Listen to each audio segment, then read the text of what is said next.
Assalamualaikum warahmatullahi wabarakatuh. Perkenalkan, nama saya Iksan dengan NIM S1S1 21029. Pada video kali ini saya akan menjelaskan rangkuman materi dari mata kuliah Sistem Operasi. Daftar isinya di sini yang pertama yaitu Introduction, kemudian materi yang kedua yaitu Haki perangkat lunak, materi yang ketiga Struktur Sistem Operasi, materi yang keempat Proses dan penjadwalan, dan materi yang terakhir yaitu Proses dan sinkronisasi. Langsung saja ke materi yang pertama yaitu pengenalan. Sistem operasi didefinisikan sebagai sebuah program yang mengatur perangkat keras komputer dengan menyediakan landasan untuk aplikasi yang berada di atasnya, serta bertindak sebagai penghubung antara para pengguna dengan perangkat keras. Sejarah perkembangan. Pada awalnya, sistem komputer digunakan dari depan konsol. Perangkat lunak seperti assembler, loader, linker, dan compilator meningkatkan kenyamanan dari sistem pemrograman, tapi juga memerlukan waktu setup yang banyak. Untuk mengurangi waktu setup tersebut, digunakan jasa operator dan menggabungkan tugas-tugas yang sama, atau nama lainnya sistem batch. Sistem batch mengizinkan pengurutan tugas secara otomatis dengan menggunakan sistem operasi yang resident dan memberikan peningkatan yang cukup besar dalam utilisasi komputer. Komputer tidak perlu lagi menunggu operasi oleh pengguna, tapi utilisasi CPU tetap saja rendah. Hal ini dikarenakan lambatnya kecepatan alat-alat untuk relatif terhadap kecepatan CPU. Operasi offline dari alat-alat yang lambat bertujuan untuk menggunakan beberapa sistem reader to tape dan tape to printer untuk satu CPU. Untuk meningkatkan keseluruhan kemampuan dari sistem komputer, para developer memperkenalkan konsep multiprogramming. Materi yang kedua yaitu Haki perangkat lunak. Haki merupakan hak-hak untuk berbuat sesuatu atas kekayaan intelektual tersebut yang diatur oleh norma-norma atau hukum-hukum yang berlaku. Perangkat lunak bebas. Perangkat lunak bebas ialah perangkat lunak yang mengizinkan siapapun untuk menggunakan, menyalin, dan mendistribusikan baik dimodifikasi ataupun tidak, secara gratis ataupun dengan biaya. Perangkat lunak bebas mengacu pada 4 jenis kebebasan bagi para pengguna perangkat lunak. Yang pertama yaitu kebebasan 0, yakni kebebasan untuk menjalankan programnya untuk tujuan apa saja. Kemudian kebebasan 1, yakni kebebasan untuk mempelajari bagaimana program itu bekerja, serta dapat disesuaikan dengan kebutuhan Anda. Akses pada kode program merupakan suatu prasyarat. Kemudian ketiga, kebebasan 2, yakni kebebasan untuk menyebarluaskan kembali hasil salinan perangkat lunak tersebut sehingga dapat membantu sesama Anda. Kemudian yang terakhir, kebebasan 3, yakni kebebasan untuk meningkatkan kinerja program dan dapat menyebarkannya ke khalayak umum sehingga semua menikmati keuntungannya. Akses pada kode program merupakan suatu prasyarat juga. Aneka ragam haki, yaitu yang pertama hak cipta, kemudian paten, kemudian merek dagang, kemudian rahasia dagang, kemudian service mark, kemudian desain industri, kemudian desain tata letak sirkuit terpadu, dan indikasi geografis. Kemudian lisensi perangkat lunak. Yang pertama yaitu perangkat lunak berpemilik, perangkat lunak komersial, kemudian perangkat lunak semi bebas, kemudian public domain perangkat, kemudian freeware, shareware, dan yang terakhir yaitu GNU atau GPL. Kemudian sumber terbuka atau open source, yaitu free redistribution, source code, derived words, integrity of the author, source code. Kemudian no discrimination against persons or groups, no discrimination against fields or groups, dan lain-lain. Copyleft. Copyleft adalah pelesatan dari copyright, hak cipta. Copyleft merupakan PLB yang turunannya tetap merupakan PLB. Contoh lisensi copyleft ialah GNU atau GPL, General Public License. Perangkat lunak copyleft merupakan perangkat lunak bebas yang ketentuan pendistribusinya tidak memperbolehkan untuk menambah batasan-batasan tambahan jika mendistribusikan atau memodifikasi perangkat lunak tersebut. Kemudian ilustrasi lisensi. GNU atau GPL merupakan satu-satunya lisensi copyleft. Terdapat banyak lisensi lainnya seperti lisensi Apache, lisensi artistik, lisensi FreeBSD, dan lisensi OpenLDAP, serta masih banyak lisensi lainnya. Kemudian tantangannya yaitu perangkat keras rahasia. kemudian pustaka tidak bebas, kemudian paten perangkat lunak, dan dokumentasi bebas. Materi yang ketiga yaitu struktur sistem operasi.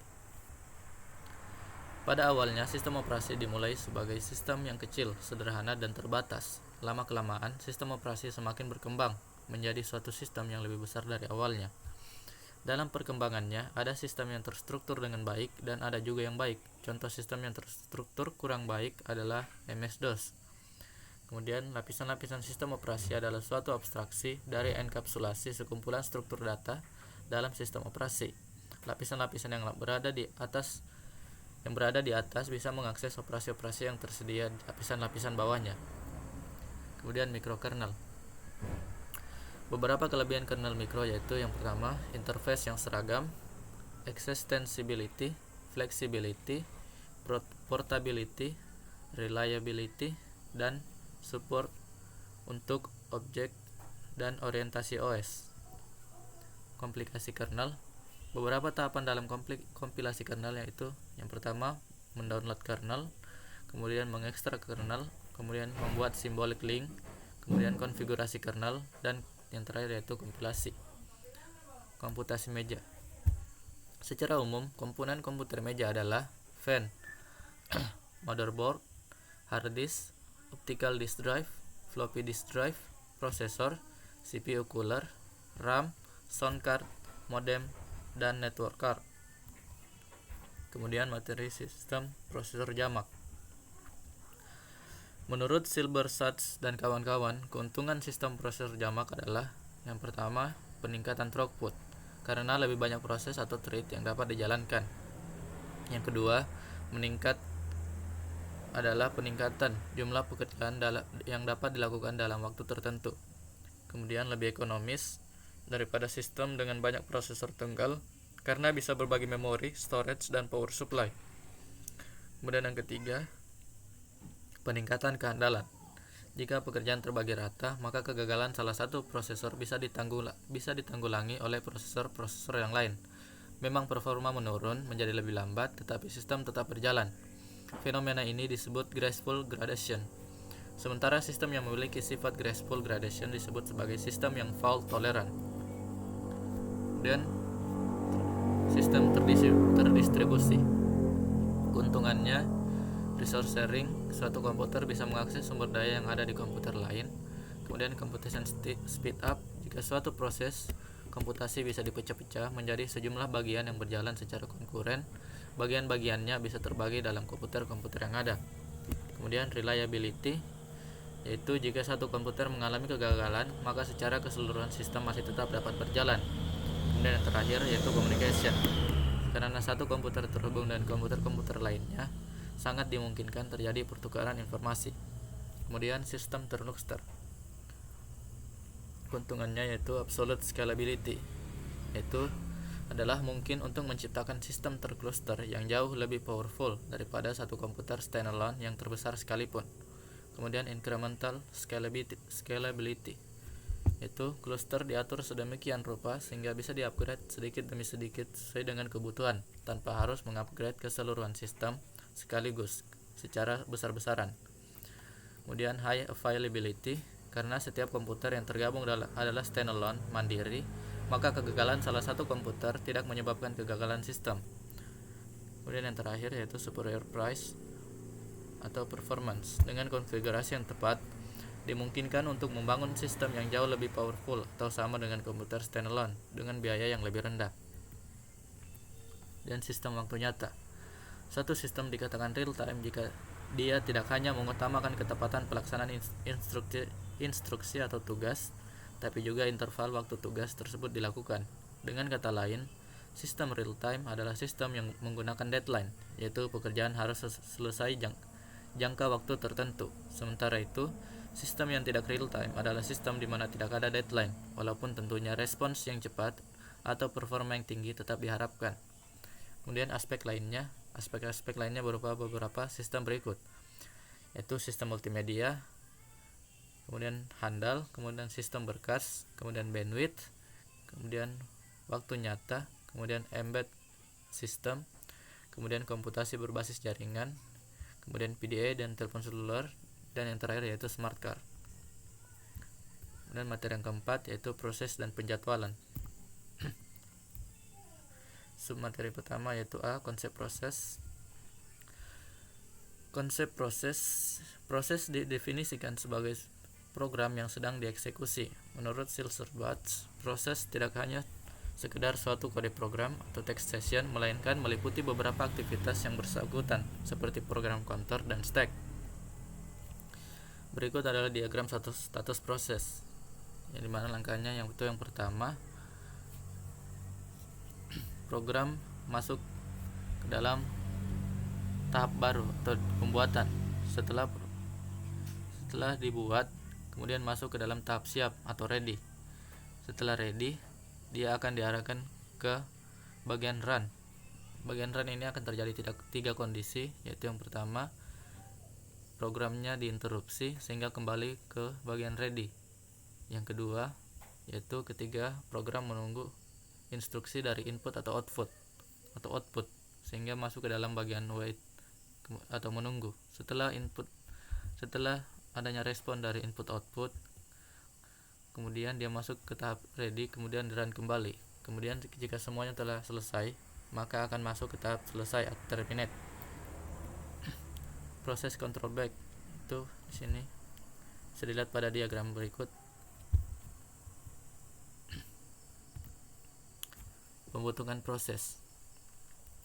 Sebuah proses dibuat melalui sistem call create process yang membentuk proses turunan atau child process yang dilakukan oleh proses induk atau parent process. Proses turunan termasuk juga mampu membuat proses baru, sehingga semua proses ini pada akhirnya membentuk pohon proses. Ketika sebuah proses dibuat, maka proses tersebut dapat memperoleh sumber daya seperti waktu CPU, memori berkas atau perangkat M atau K, fungsi fork. Sistem operasi Unix mempunyai sistem call fork yang berfungsi untuk membuat proses baru. Proses yang memanggil sistem call fork ini akan dibagi jadi dua, proses induk dan proses turunan yang identik.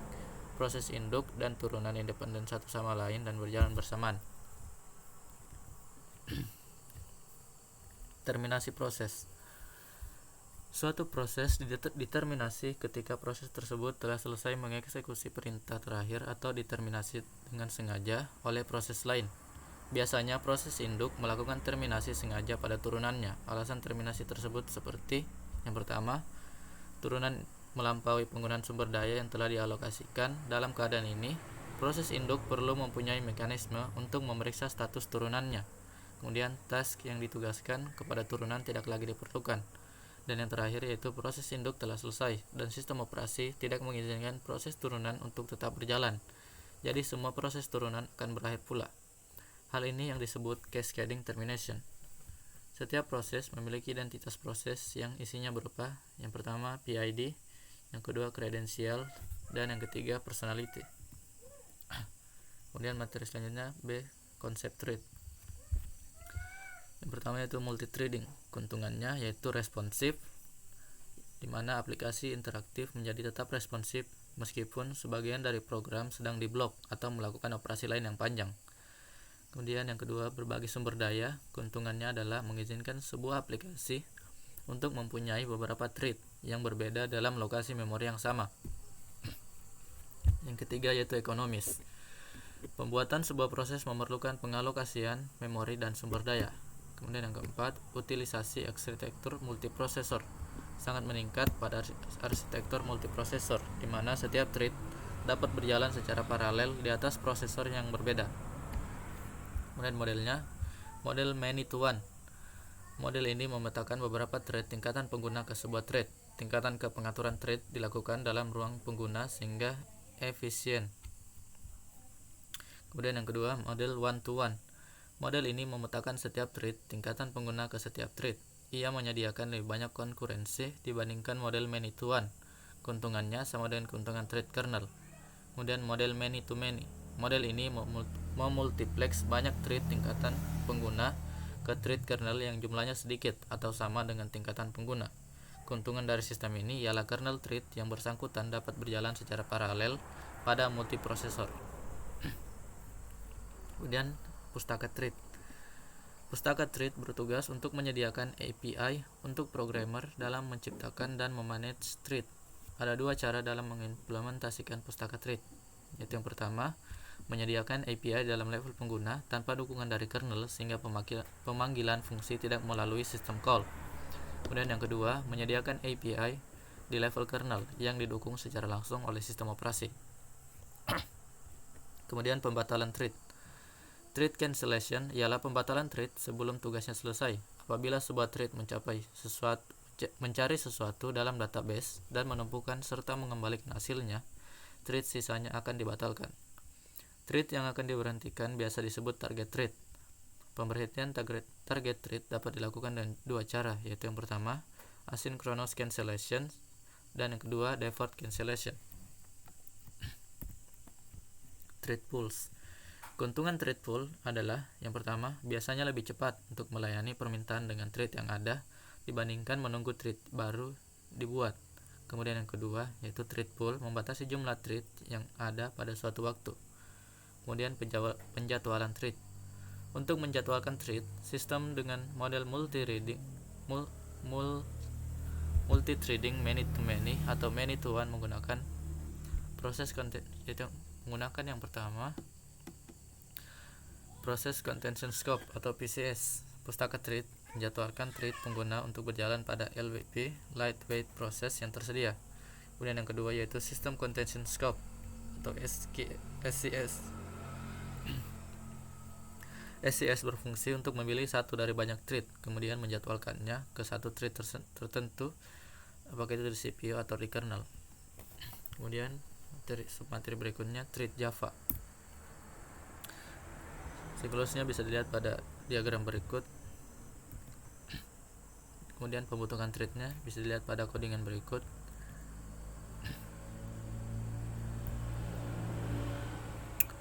Kemudian di sini ada penggabungan thread. Contohnya dalam suatu program, thread utama membuat sebuah thread tambahan bernama T1, seperti pada codingan di bawah ini. Kemudian pembatalan thread, yaitu cara yang lebih aman untuk membatalkan thread Java adalah dengan deferred cancellation. Pembatalan ini dapat dilakukan dengan pemanggilan metode interrupt yang akan mengeksekusi status interupsi pada target thread. Sementara itu, target thread dapat memeriksa status interupsinya dengan metode isInterrupt seperti pada codingan berikut.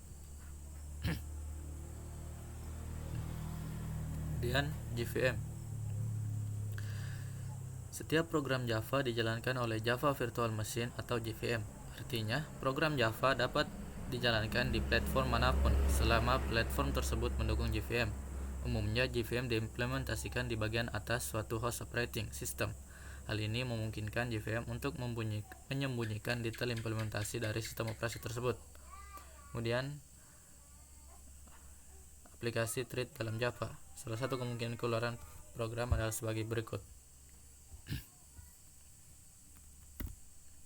Kemudian konsep penjadwalan bisa dilihat pada siklus Bruce berikut. Penjadwalan preemptif dan non-preemptif.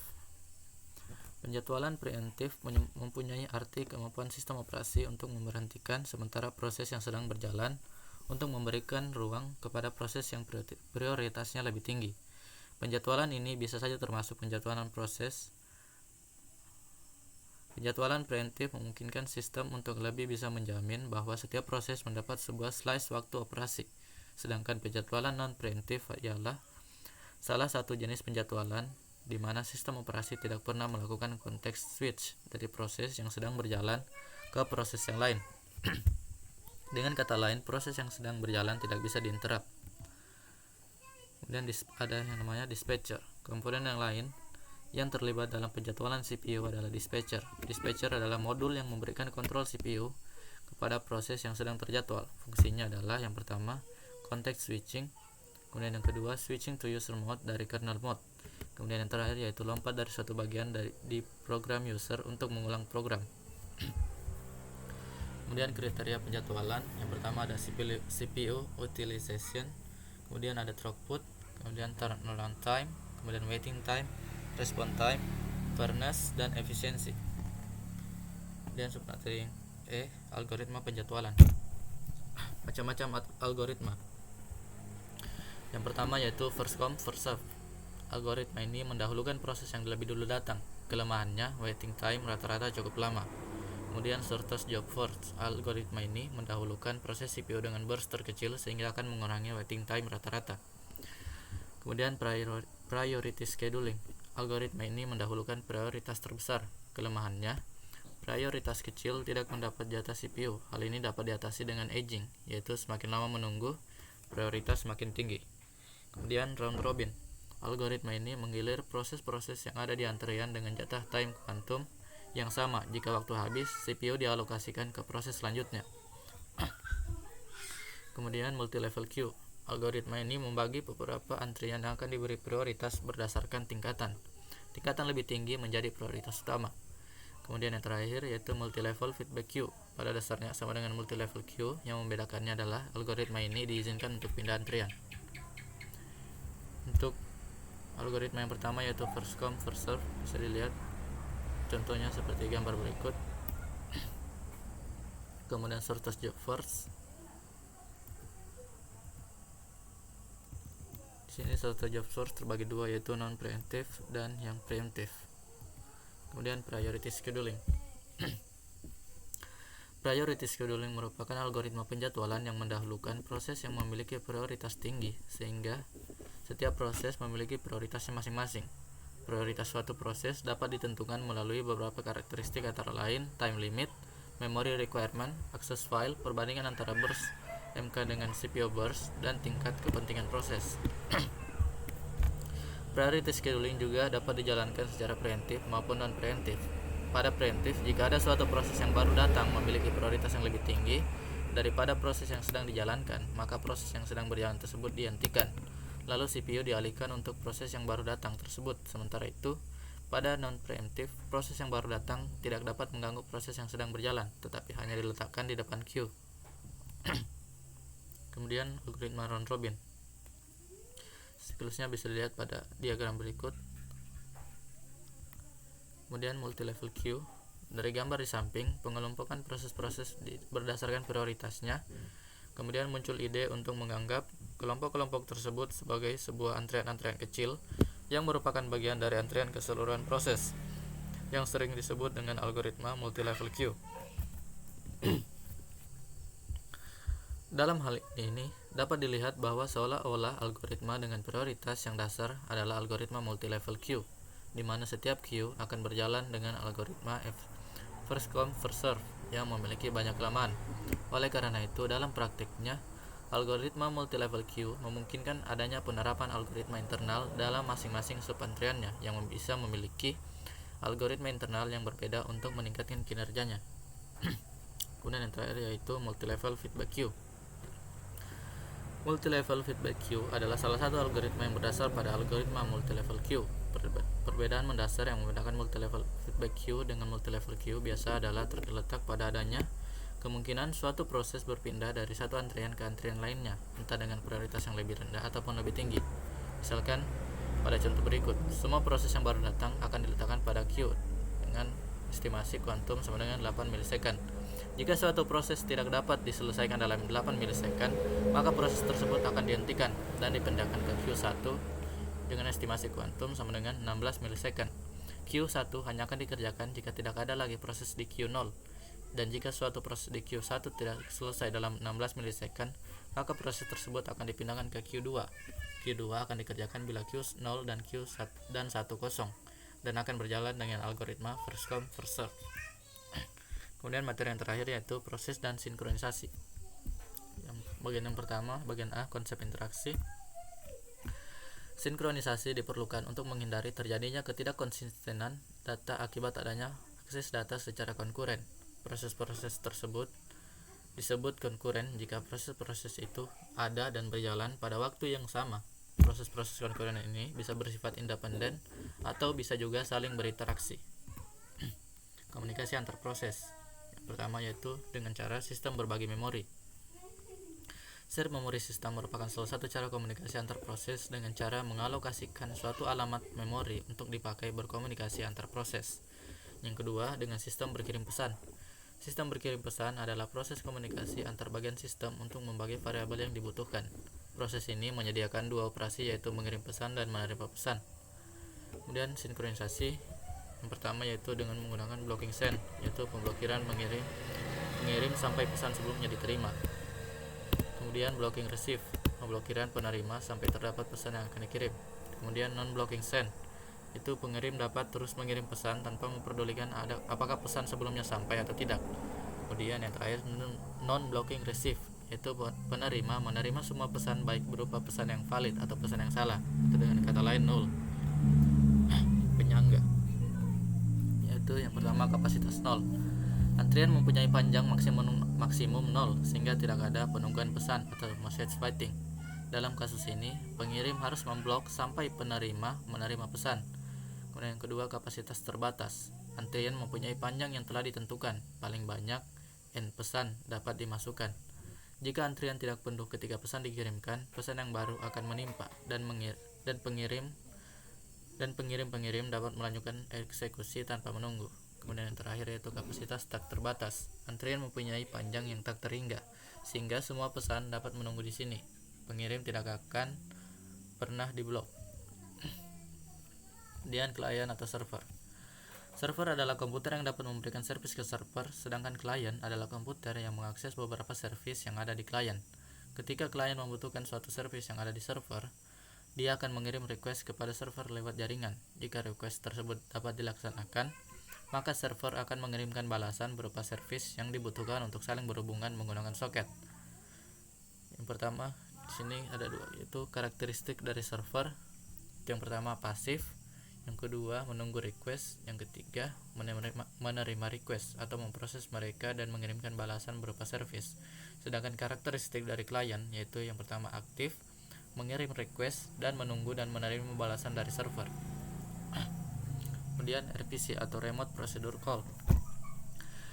RPC adalah sebuah metode yang memungkinkan kita untuk mengakses sebuah prosedur yang berada di komputer lain. Untuk dapat melakukan ini, sebuah server harus menyediakan layanan remote procedure. Pendekatan yang dilakukan adalah sebuah server membuka soket, lalu menunggu klien yang meminta prosedur yang disediakan oleh server. Bila klien tidak tahu harus menghubungi port yang mana, klien bisa merequest kepada sebuah matchmaker pada sebuah RPC port yang tetap. Kemudian matchmaker akan memberikan port apa yang digunakan oleh prosedur yang diminta klien. Kemudian deadlock dan starvation. Itu yang pertama, deadlock. Deadlock adalah suatu kondisi di mana dua proses atau lebih saling menunggu proses yang lain untuk melepaskan resource yang sedang dipakai. Karena beberapa proses itu saling menunggu, maka tidak terjadi kemajuan dalam kerja proses-proses tersebut. Deadlock adalah masalah yang biasa terjadi ketika banyak proses yang membagi sebuah resource yang hanya boleh dirubah oleh satu proses saja dalam satu waktu. Kemudian starvation adalah kondisi yang biasanya terjadi setelah deadlock. Proses yang kekurangan resource karena terjadi deadlock tidak akan pernah mendapat resource yang dibutuhkan sehingga mengalami starvation atau kelaparan. Namun starvation juga bisa terjadi tanpa deadlock. Hal ini ketika terdapat kesalahan dalam sistem sehingga terjadi ketimpangan dalam pembagian resource. Kemudian bagian B, sinkronisasi. Sinkronisasi yang pertama yaitu rest condition. Rest condition adalah suatu kondisi di mana dua atau lebih proses mengakses share memori atau sumber daya pada saat yang bersamaan, dan hasil akhir dari data tersebut tergantung dari proses mana yang terakhir selesai dieksekusi, sehingga hasil akhirnya terkadang tidak sesuai dengan yang dikehendaki. Contoh rest condition bisa dilihat pada codingan berikut ini. Oke, lanjut. Bagian C, critical section. Critical section adalah segmen kode yang mengakses data yang digunakan proses secara bersama-sama, yang dapat membawa proses itu ke bahaya rest condition. Biasanya sebuah proses sibuk melakukan perhitungan internal dan hal-hal lainnya tanpa ada bahaya yang menuju ke rest condition pada sebagian besar waktu. Akan tetapi, biasanya setiap proses memiliki segmen kode di mana proses itu dapat mengubah variabel, mengupdate suatu tabel, menulis ke suatu file, dan lain-lainnya, yang dapat membawa proses itu ke bahaya rest condition. Ilustrasi critical section bisa dilihat pada gambar di sebelah kiri ini. Critical section dalam kernel yaitu yang pertama interupsi, kemudian page fault, kemudian kernel kode memanggil fungsi penjadwalan sendiri yaitu preemptive kernel maupun non preemptive kernel. Kemudian bagian C, solusi critical section. Ada dua solusi untuk memecahkan masalah critical section. Yaitu yang pertama, solusi perangkat lunak. Solusi ini menggunakan algoritma untuk mengatasi masalah critical section. Kemudian solusi yang kedua, solusi perangkat keras. Solusi ini tergantung pada beberapa instruksi mesin tertentu, misalnya dengan menonaktifkan interupsi, mengunci suatu variabel tertentu, atau menggunakan instruksi level mesin seperti test dan set. Kemudian solusi perangkat lunak menggunakan algoritma. Itu yang pertama, di sini dengan algoritma 1, yaitu dengan mencoba mengatasi masalah critical section untuk dua proses. Algoritma ini menerapkan sistem bergilir pada kedua proses yang ingin mengeksekusi critical section, sehingga kedua proses tersebut harus bergantian menggunakan critical section, seperti pada kodingan di bawah ini. Kemudian yang kedua yaitu solusi perangkat lunak menggunakan algoritma 2. Algoritma 2 juga mencoba memecahkan masalah critical section untuk dua proses. Algoritma 2 ini mengantisipasi masalah yang muncul pada algoritma 1 dengan mengubah penggunaan variable turn dengan variable flag. Variable flag menyimpan kondisi proses mana yang boleh masuk critical section. Proses yang membutuhkan akses ke critical section akan memberikan nilai flagnya true, sedangkan proses yang tidak membutuhkan critical section akan men-set nilai flagnya bernilai false, seperti pada kodingan di bawah ini. Kemudian algoritma 3. Algoritma 3 ditemukan oleh G.L. Peterson pada tahun 1981 dan dikenal juga sebagai algoritma Peterson. Peterson menemukan cara yang sederhana untuk mengatur proses dan agar memenuhi mutual exclusion. Algoritma ini adalah solusi untuk memecahkan masalah critical section pada dua proses, seperti pada gambar di bawah ini. Kemudian algoritma tukang roti. Algoritma tukang roti adalah solusi untuk masalah critical section pada n buah proses. Algoritma ini juga dikenal sebagai Lamport-Baker algorithm. Ide algoritma ini adalah dengan menggunakan prinsip penjadwalan seperti yang ada di tempat penjualan roti. Para pelanggan yang ingin membeli roti sebelumnya harus mengambil nomor urut terlebih dahulu, dan urutan orang yang boleh membeli ditentukan oleh nomor urut yang dimiliki masing-masing pelanggan tersebut. Dan bagian D, perangkat sinkronisasi. Sinkronisasi adalah proses pengaturan jalannya beberapa proses pada saat yang bersamaan. Tujuan utama sinkronisasi adalah menghindari terjadinya inkonsistensi data karena pengaksesan oleh beberapa proses yang berbeda, mutual exclusion, serta untuk mengatur urutan jalannya proses-proses sehingga dapat berjalan dengan lancar dan terhindar dari deadlock atau starvation. Contoh sinkronisasi yaitu test and set. Sebagian besar sistem komputer saat ini menyediakan instruksi-instruksi perangkat keras khusus untuk mengizinkan kita untuk menguji dan memodifikasi nilai dari sebuah variabel. Instruksi ini disebut instruksi test and set. Contohnya seperti gambar di bawah ini.